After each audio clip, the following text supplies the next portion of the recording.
नमस्कार दोस्तों, स्वागत है आपके चैनल पर। आज हम आपको दुनिया के सबसे रहस्यमय और पवित्र स्थलों में से एक कैलाश पर्वत के अद्भुत और रहस्यमय तथ्यों से रूबरू कराएंगे।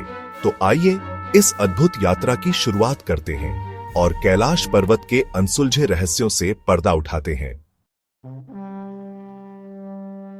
दोस्तों, आपने कई ऊंचे पर्वतों के बारे में सुना होगा जिन्हें इंसान ने फतह किया है, लेकिन कैलाश पर्वत आज भी अजेय बना हुआ है।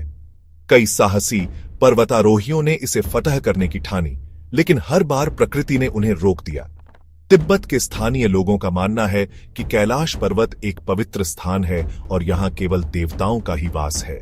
उनका कहना है कि जो कोई भी इस पर्वत पर चढ़ने की कोशिश करता है वो या तो मर जाता है या फिर रहस्यमयी तरीके से गायब हो जाता है। तो दोस्तों, क्या यह सब केवल संयोग है या फिर इसके पीछे कोई दिव्य शक्ति का हाथ है? आप क्या सोचते हैं? दोस्तों, जब आप कैलाश पर्वत को दूर से देखते हैं तो यह आपको एक विशाल पिरामिड जैसा दिखाई देता है। कई विद्वानों का मानना है कि यह पर्वत वास्तव में एक कृत्रिम संरचना हो सकती है, जिसे किसी दिव्य शक्ति या फिर किसी प्राचीन सभ्यता द्वारा बनाया गया था। कुछ वैज्ञानिकों का यह भी मानना है कि कैलाश पर्वत पृथ्वी का ऊर्जा केंद्र है। कैलाश पर्वत के आसपास मौजूद चुंबकीय और विद्युत तरंगों की असामान्य गतिविधि भी इस बात का इशारा करती है कि यह पर्वत कोई साधारण पर्वत नहीं है। तो दोस्तों, क्या कैलाश पर्वत वास्तव में एक दिव्य रचना है या फिर यह प्रकृति का एक अनोखा कौतुक? यह तो समय ही बताएगा। दोस्तों, क्या आपने कभी सोचा है कि समय भी अलग अलग जगहों पर अलग अलग गति से चल सकता है? कैलाश पर्वत की यात्रा करने वाले कई यात्रियों ने यह दावा किया है कि यहां समय बहुत तेजी से बीतता है। कुछ लोगों ने बताया कि उन्होंने कैलाश पर्वत के पास कुछ ही घंटे बिताए थे, लेकिन जब वे वापस लौटे तो उन्हें ऐसा लगा जैसे कई दिन बीत गए हों। वैज्ञानिक भी इस बात की पुष्टि नहीं कर पाए हैं कि आखिर कैलाश पर्वत के पास समय इतनी तेजी से क्यों बीतता है। कुछ का मानना है कि यह पर्वत के आसपास मौजूद असामान्य चुंबकीय क्षेत्र के कारण होता होगा, तो कुछ इसे दिव्य शक्ति का चमत्कार मानते हैं।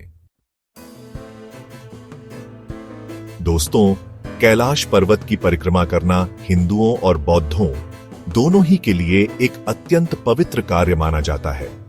यह परिक्रमा करीब 52 किलोमीटर लंबी है और इसे पूरा करने में करीब 3 दिन का समय लगता है। इस परिक्रमा के दौरान कई लोगों ने अजीबोगरीब और रहस्यमयी अनुभवों के बारे में बताया है।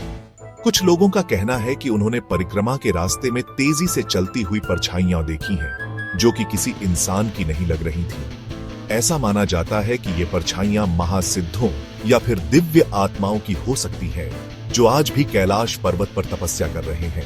कैलाश पर्वत की परिक्रमा करना एक अद्भुत अनुभव है। यह न केवल एक धार्मिक यात्रा है, बल्कि यह आपको खुद को और अपनी आस्था को पहचानने का भी एक मौका देती है। दोस्तों, कैलाश पर्वत के पास 2 झीलें स्थित हैं, मानसरोवर झील और राक्षसताल झील। ये दोनों झीलें एक दूसरे के बिल्कुल विपरीत हैं और 2 अलग अलग ऊर्जाओं का प्रतिनिधित्व करती हैं।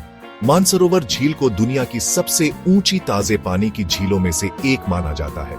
इसका पानी बिल्कुल साफ और मीठा है और इसे देखकर ही मन प्रसन्न हो जाता है। दूसरी तरफ राक्षसताल झील को अंधेरे और नकारात्मक ऊर्जा का प्रतीक माना जाता है। इस झील का पानी खारा है और यहाँ किसी भी प्रकार का जीवन नहीं पाया जाता। यह दोनों झीलें एक दूसरे से जुड़ी होने के बावजूद भी इतनी अलग अलग क्यों हैं? यह एक रहस्य है। कुछ लोगों का मानना है कि यह झीलें अच्छाई और बुराई के बीच चल रहे अनंत संघर्ष को दर्शाती हैं। दोस्तों, कैलाश पर्वत को सिर्फ धार्मिक महत्व ही प्राप्त नहीं है, बल्कि यह एशिया की 4 महत्वपूर्ण नदियों का उद्गम स्थल भी है।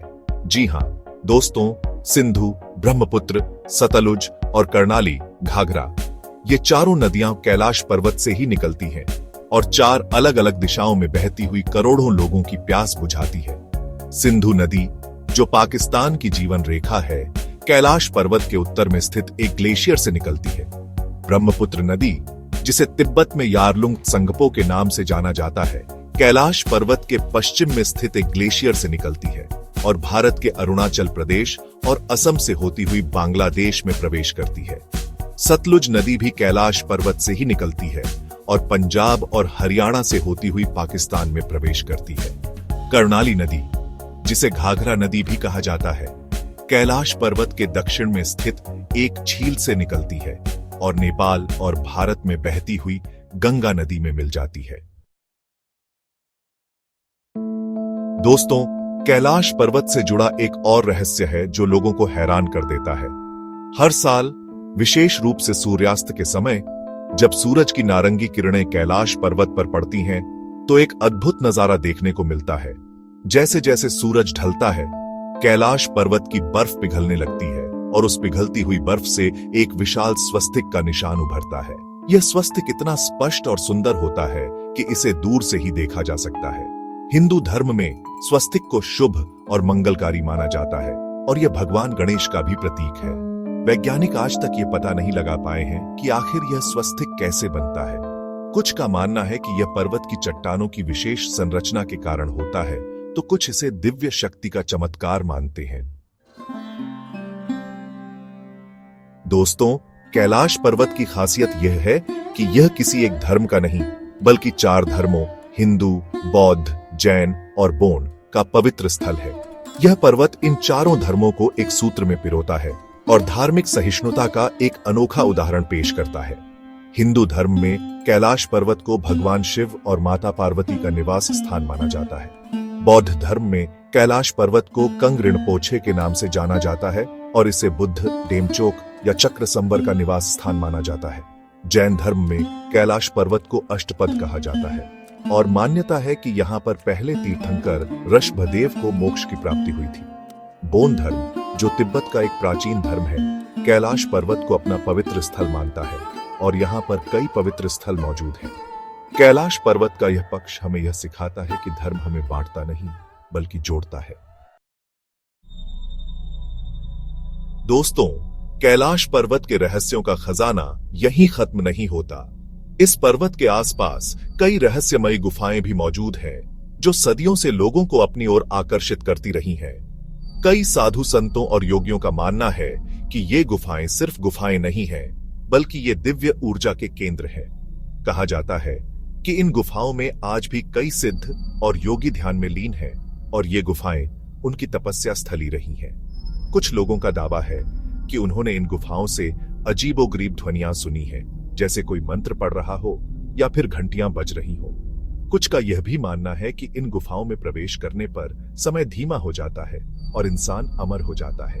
हालांकि इन दावों की पुष्टि नहीं हो सकी है और न ही वैज्ञानिक इस बात की पुष्टि कर पाए हैं कि इन गुफाओं में वास्तव में क्या है। लेकिन दोस्तों, इन गुफाओं से जुड़े ये रहस्य और कहानियां कैलाश पर्वत के आकर्षण को और भी बढ़ा देते हैं। दोस्तों, कैलाश पर्वत के रहस्य यहीं खत्म नहीं होते। इस पर्वत से जुड़ा एक और रहस्य है जो वैज्ञानिकों को भी चुनौती देता रहा है। कई लोगों का दावा है कि उन्होंने कैलाश पर्वत के आसपास अजीबोगरीब और रहस्यमयी ध्वनि तरंगें सुनी हैं। ये ध्वनि तरंगें कभी-कभी इतनी तेज होती हैं कि लोगों के कानों में सीटी बजने लगती है। कुछ लोगों का कहना है कि ये ध्वनियां ओम की गूंज जैसी लगती हैं, जो कि हिंदू धर्म में एक पवित्र मंत्र माना जाता है। वैज्ञानिकों ने इन ध्वनि तरंगों के पीछे कई कारण बताए हैं, लेकिन कोई भी कारण पूरी तरह से संतोषजनक नहीं है। कुछ का मानना है कि यह ध्वनियां पर्वत के अंदर चल रही भूगर्भीय गतिविधियों के कारण होती है, तो कुछ का मानना है कि यह पर्वत के आसपास मौजूद विद्युत चुंबकीय क्षेत्र के कारण होती है। कुछ लोग तो इन्हें दिव्य शक्तियों की गतिविधियों से भी जोड़कर देखते हैं। चाहे जो भी हो, लेकिन कैलाश पर्वत की ये रहस्यमयी ध्वनि तरंगें आज भी एक अनसुलझी पहेली बनी हुई है। तो दोस्तों, ये थे कैलाश पर्वत से जुड़े कुछ रहस्यमयी और अद्भुत तथ्य। यह पर्वत न केवल अपनी प्राकृतिक सुंदरता के लिए प्रसिद्ध है, बल्कि यह अपने अंदर अनगिनत रहस्य और आध्यात्मिक शक्ति भी समाये हुए है।